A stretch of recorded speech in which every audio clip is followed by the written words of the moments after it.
आदरणीय दाजुभाइ तथा दिदीबहिनीहरूलाई ख्रिस्ट अभिवादन अनि जय मसीह। आजको वचनको शीर्षक रहेको छ पापीलाई ख्रिस्टको आवश्यकता। मौलिक रूपले मानव प्रभावशाली शक्ति तथा सन्तुलित विचारद्वारा परिपूर्ण थियो। ऊ आफ्नो अस्तित्वमा पूर्ण थियो र परमेश्वरसित उसको मेलमिलाप थियो। उसका विचारहरू शुद्ध थिए र उसका लक्ष्यहरू पवित्र थिए। तर अनाज्ञाकारिताद्वारा उसका शक्तिहरू पथभ्रष्ट बन्न पुगेका थिए र स्वार्थीपनाले प्रेमलाई विस्थापित गर्यो। अपराधको कारण उसको स्वभाव यति दुर्बल बन्न पुग्यो कि उसलाई स्वयं आफ्नै शक्तिद्वारा दुष्टताको शक्ति विरुद्ध सामना गर्नु असम्भव थियो। ऊ शैतानद्वारा कैदी बनाइएको थियो र यदि परमेश्वरले विशेष रूपमा हस्तक्षेप नगर्नु भएको हुँदो हो त सदाको निम्ति यही हालतमा रहने थियो। मानिसको सृष्टिमा ईश्वरीय योजनालाई भताभुङ्ग पार्नु र पृथ्वीलाई शोक तथा उजाडपनाले भर्नु नै शैतानको उद्देश्य थियो र यी सबै दुष्कार्य परमेश्वरले मानिसको उत्पत्ति गर्नु भए बापत उत्पन्न भएको नतिजा हो भनी ऊ औल्याउन चाहन्थ्यो। आफ्नो पापविहीन अवस्थामा मानिसले परमेश्वरको साथ आनन्दमय वार्तालाप गर्ने गर्थ्यो, जसमा ज्ञान र बुद्धिका सारा सम्पत्ति लुकेका छन्। तर ऊ पापमा डुबे पश्चात उसले पवित्रताबाट कुनै आनन्द प्राप्त गर्न सकेन र उसले परमेश्वरको उपस्थितिदेखि लुक्ने प्रयास गर्यो। अपरिवर्तित व्यक्तिको अवस्था अझै पनि यस्तै छ। परमेश्वरसित मेलमिलापमा नरहेको कारण उसले उहाँको सङ्गति मार्फत कुनै आनन्द हासिल गर्न सक्दैन।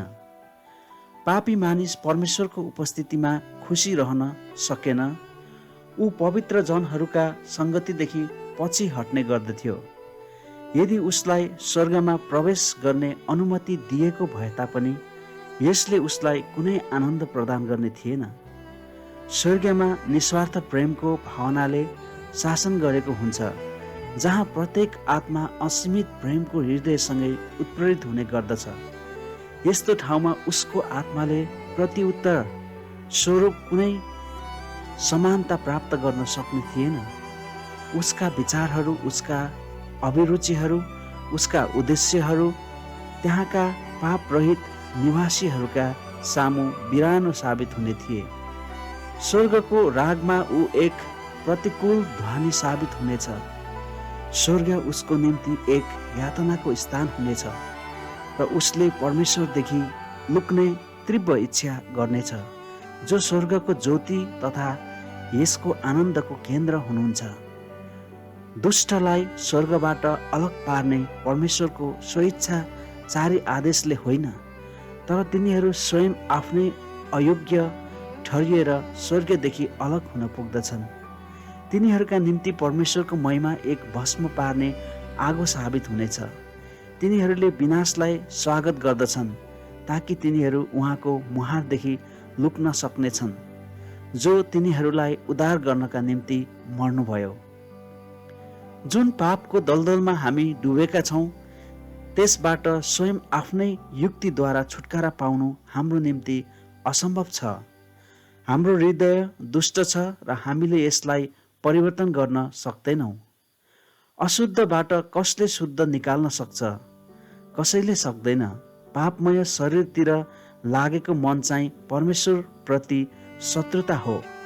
परमेश्वरको व्यवस्थाको अधीनमा त्यो हुँदैन, न त त्यो कहिल्यै हुन सक्छ। शिक्षा, संस्कृति, इच्छा शक्तिको प्रयोग, मानव चेष्टा यी सबैका आआफ्नै उचित दायरा छन्, तर यहाँ ती सबै शक्तिहीन छन्। तिनले बाहिर रूपमा एक शुद्धताको आचरण उत्पन्न गराउन सक्लान्, तर तिनले हृदयलाई परिवर्तन गर्न सक्दैनन्। तिनले जीवनको मुहानहरूलाई शुद्ध पार्न सक्दैनन्। मानिसहरू पापबाट पवित्रतामा परिवर्तन हुन अघि त्यहाँ उनीहरूका आत्मा भित्रबाट एक शक्तिले तथा माथिबाट एक नयाँ जीवनले काम गरिरहेको हुनुपर्छ। त्यो शक्ति ख्रिस्ट हो। उहाँको अनुग्रहले मात्र आत्माको निर्जीव सामर्थ्यहरूलाई जगाउन सक्दछ र यसलाई परमेश्वरतर्फ तथा पवित्रतातर्फ खिच्न सक्दछ। मुक्तिदाताले भन्नुभयो, कोही नयाँ गरी जन्मेन भने नयाँ जीवनतर्फ डोर्याउने नयाँ हृदय, नयाँ इच्छा, अभिप्राय र उद्देश्यहरू प्राप्त नगरेसम्म उसले परमेश्वरको राज्यलाई देख्न सक्दैन।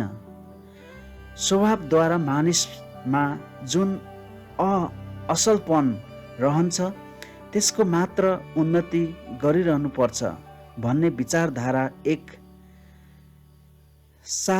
घातिक छल हो।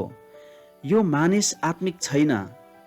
जो मानिस आत्मिक छैन त्यसले परमेश्वरका आत्माका कुराहरू ग्रहण गर्दैन, किनकि ती कुराहरू त्यसको निम्ति मूर्खता हुन्छन् र त्यसले ती बुझ्न सक्दैन, किनकि ती कुराहरू आत्मिक रीतिले मात्र चिन्न सकिन्छ। मैले तिमीलाई नयाँ गरी जन्मनुपर्छ भन्दा अचम्म नमान। ख्रिस्टको विषयमा यसरी लेखिएको छ, उहाँमा जीवन थियो र त्यो जीवन मानिसहरूको ज्योति थियो। अरू कसैमा मुक्ति छैन, किनकि हामीले मुक्ति पाउनलाई स्वर्गमुनि मानिसहरूमा अर्को कुनै नाउँ दिएको छैन। यूहन्ना 1:4, प्रेरित 4:12।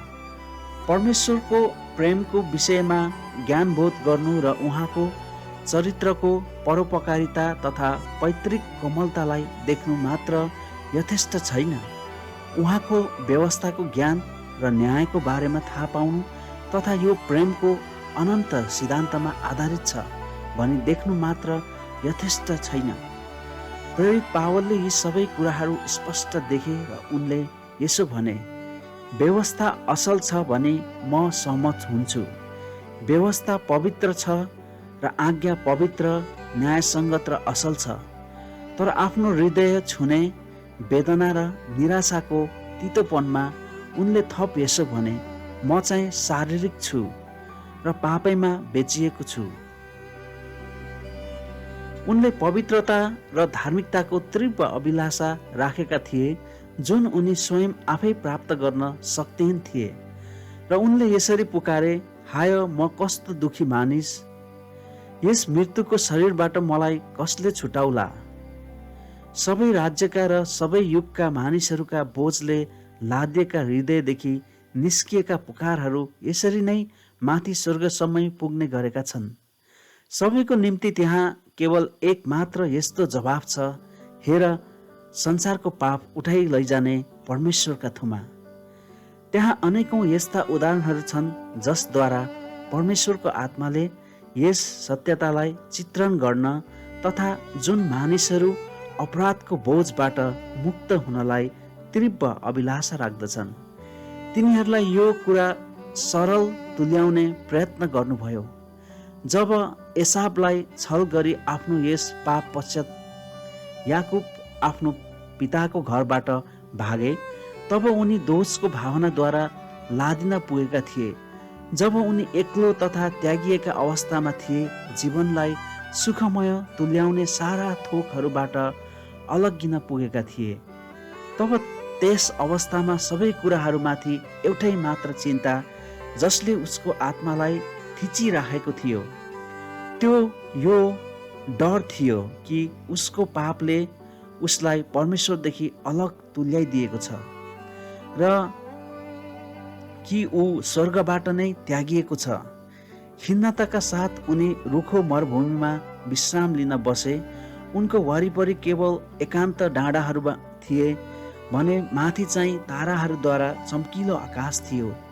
जसै उनी निन्द्रामा परे, तब उनको सपनामा एक अनौठो प्रकारको ज्योति चम्कन पुग्यो र जुन समतल भूमिमा उनी पल्टिरहेका थिए त्यहीबाट विशाल छायामय भर्याङका खुड्किलाहरू स्वर्गको प्रवेशद्वारसम्मै पुगेका जस्ता देखिन्थे र परमेश्वरका दूतहरू त्यसमा उक्लँदै र ओर्लँदै थिए र महिमित ज्योतिबाट सान्त्वना तथा आशाको सन्देशका साथ ईश्वरीय बाणी सुनिएको थियो। यसरी याकुबलाई यो कुरा थाहा दियो कि मुक्तिदाताले नै उनको आत्माको खाँचो तथा तीव्र अभिलाषालाई पूरा गर्नुभएको थियो। उनले आनन्द र कृतज्ञताका साथ एक मार्ग प्रकट भएको देखे, जसद्वारा उनले एक पापीको हैसियतले पनि परमेश्वरमा सम्बन्ध पुनर्स्थापना गर्न सक्नेछन्। उनको सपनाको रहस्यपूर्ण भयाङले येशूको प्रतिनिधित्व गरेको थियो, जो परमेश्वर र मानिस बीचको सम्बन्धको एकमात्र माध्यम हुनुहुन्छ। यो त्यही उदाहरण हो जुन ख्रिस्टले नथानेलसँग वार्तालाप गर्नुभएको रूपमा उल्लेख गर्नुभयो, जब उहाँले भन्नुभयो, तिमीहरूले स्वर्ग उग्रिएको र परमेश्वरका दूतहरूलाई मानिसको पुत्रमाथि उक्लँदै र ओर्लँदै गरेका देख्नेछौ। सो धर्मत्यागद्वारा मानिसले स्वयं आफैलाई परमेश्वरबाट अलग तुल्यायो र पृथ्वी स्वर्गबाट अलग्गिन पुग्यो। बीचमा जुन खाडी थियो त्यसको आरपार हुने गरी कुनै सम्पर्क हुन सक्ने थिएन। तर ख्रिस्ट मार्फत पृथ्वी पुनः स्वर्गसित जोडिएको छ। स्वयं उहाँकै गुणहरूद्वारा ख्रिस्टले पापद्वारा बनेको खाडीलाई जोड्नु भएको छ, ताकि सेवा गर्ने स्वर्गदूतहरूले मानव जातिसित परस्पर सम्पर्क कायम राख्न सक्नेछन्। ख्रिस्टले पतित मानिसलाई उसको दुर्बलता र असहायपनदेखि असीमित शक्तिको स्रोतसित सम्बन्ध जोड्नुहुन्छ। तर यदि मानिसहरूले पतित मानव जातिका आशा र सहायताको एकमात्र स्रोतलाई उपेक्षा गर्दछन् भने तिनीहरूका प्रगति गर्ने सपना र मानव जातिलाई उकास्ने सबै प्रयत्नहरू व्यर्थ साबित हुनेछन्। हरेक असल दान र हरेक सिद्ध वरदान परमेश्वरबाट आउँदछ। उहाँमा बाहेक अन्य कसैमा पनि साँचो श्रेष्ठताको चरित्र पाइँदैन। ख्रिस्ट नै परमेश्वर कहाँ पुग्ने एकमात्र मार्ग हुनुहुन्छ। उहाँ भन्नुहुन्छ, बाटो, सत्य र जीवन म नै हुँ, मद्वारा बाहेक कोही पनि पिता कहाँ आउन सक्दैन। परमेश्वरको हृदय पृथ्वीमा रहेका आफ्ना सन्तानहरूप्रति एक यस्तो प्रेमका साथ व्याकुल बन्दछ जुन मृत्युभन्दा पनि मजबुत छ। आफ्नो पुत्रलाई हाम्रो निम्ति दिनुभई उहाँले त्यही एक उपहार मार्फत हाम्रो निम्ति सारा स्वर्ग नै खनाउनु भएको छ। मुक्तिदाताको जीवन र मरण, मध्यस्थता, स्वर्गदूतहरूका सेवा, पवित्र आत्माको बिन्ती, हरेक तवरद्वारा काम गरिरहनु भएको पिता, स्वर्गीय अस्तित्वहरूका अटुट दान गरिएको छ। त्यसको बारेमा हामी मनन गरौँ। हराएकाहरूलाई पुनः प्राप्त गर्न र तिनीहरूलाई पिताको घरमा फिर्ता ल्याउनका निम्ति स्वर्गले जुन परिश्रम तथा शक्ति खर्च गरेको छ त्यसको हामी प्रशंसा गरौँ। असल कार्यका निम्ति इनामहरू, स्वर्गको आनन्द, स्वर्गदूतहरूका साथ स्थापना हुने सम्बन्ध, परमेश्वर तथा उहाँको पुत्रसँगको सङ्गत, अनन्तकालसम्म नै हुने हाम्रा सबै शक्तिहरूका विस्तार, यी सबै प्राप्तिका निम्ति यो भन्दा मजबुत प्रेरणाहरू र यो भन्दा शक्तिशाली कार्य कदापि परिचालन गर्न सकिने थिएन। के यी सबै कुराहरू हाम्रा सृष्टिकर्ता तथा उद्धारकर्तालाई हृदयदेखि नै प्रेमपूर्ण सेवा प्रदान गर्नका निम्ति हाम्रा निम्ति महान प्रेरणा तथा प्रोत्साहनहरू होइनन् र अर्को पक्षमा पापको विरुद्धमा घोषणा गरिएका परमेश्वरका इन्साफहरू, अनिवार्य प्रतिशोध, हाम्रो चरित्रको पतन र अन्तिम विनाशका घटनाहरू हामीलाई शैतानको सेवा विरुद्ध सचेत गराउनका निम्ति परमेश्वरको वचनमा उल्लेख गरिएका छन्। के हामीले उहाँको कृपाप्रति ध्यान नदिने त? उहाँले यो भन्दा बढी के गर्न सक्नुहुन्छ? हामीले स्वयं आफैलाई उहाँमा एक उचित सम्बन्धमा बाँधौँ, जसले हामीलाई अद्भुत प्रेमका साथ प्रेम गर्नुभएको छ। हाम्रो निम्ति जुटाइएका उपायहरूबाट लाभ उठाउँ ताकि हामी उहाँको स्वरूपमा परिवर्तित हुन सक्नेछौँ र सेवा गर्ने स्वर्गदूतहरूसित सङ्गीपन प्राप्त गर्नका निम्ति तथा पिता र पुत्रसित मधुरो सम्बन्ध र सम्पर्क प्राप्त गर्नका निम्ति पुनर्स्थापना गरिनेछौँ। आमेन। हस्त परमेश्वरले तपाईँहरू सबैजनालाई धेरै धेरै आशीर्वाद दिउन्। धन्यवाद।